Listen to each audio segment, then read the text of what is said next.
Welcome to block 5. In block 5, this is a block that looks more intricate than it really is. So the first step in block 5 is to pair one of your A and your B 7 1/4 triangles together. Now you want to make sure that you get these oriented correctly when you make them. So you want to make sure that if they're set like this, you don't want to have the wrong piece on the wrong side.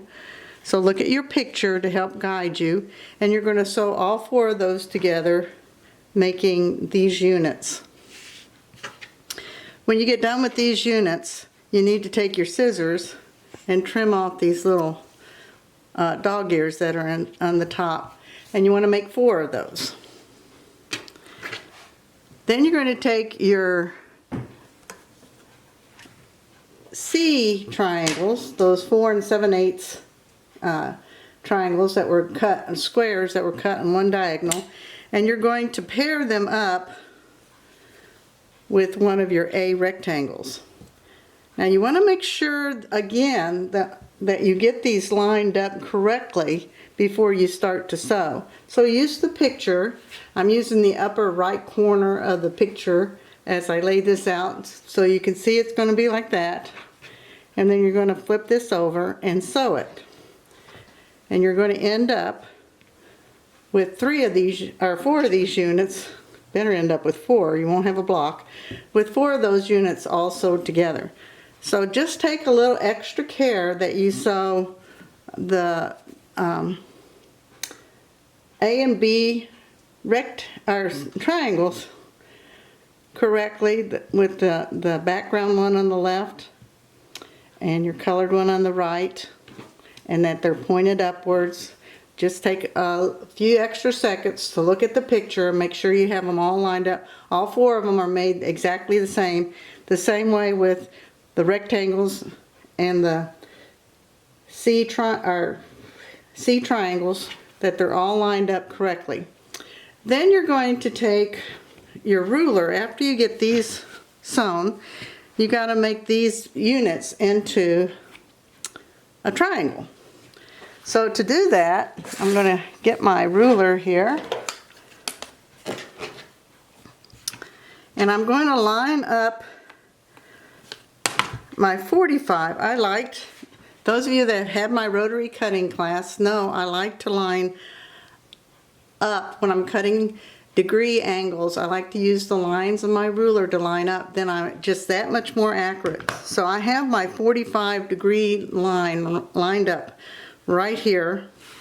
If I was turning this to the camera, which I can't cut on the camera angle, it's too difficult for me.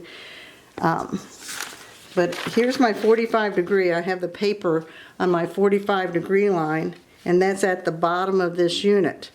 When I get that lined up and I get the edge of my ruler right out to this point, look how it lines up here. It's almost a perfect cut. So I'm going to turn this just a little so that I can get a good cut on camera. Here's my 45-degree line lining up on the bottom of this unit. I move it till it gets right out here to that point on the edge of my ruler. It's okay if you have a little extra, but it should get pretty close up there to that corner. Might not hit that corner exactly, but that's okay. And then you're going to cut. And now you have that unit as a triangle.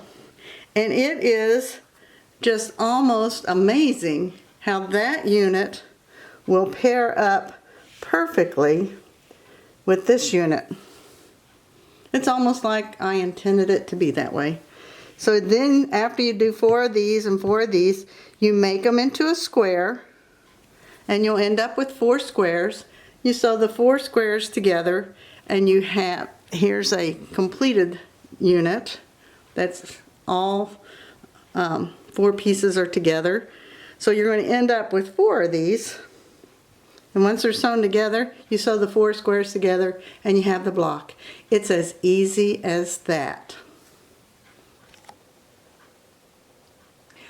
I've put my block 5 in the center of the quilt. And I know a lot of you are anxious to start putting things together. So at this point you can be sewing. If you're doing the grunge, it's a light green. If you're doing the dots, it's a pink or a blue. Those 6.5-inch rectangles to those first 4 blocks we made. And then you could construct this whole row. You can't sew this to this yet because you need the pieces that go here. But you can start constructing a little bit of the center of your quilt. It's getting exciting, isn't it?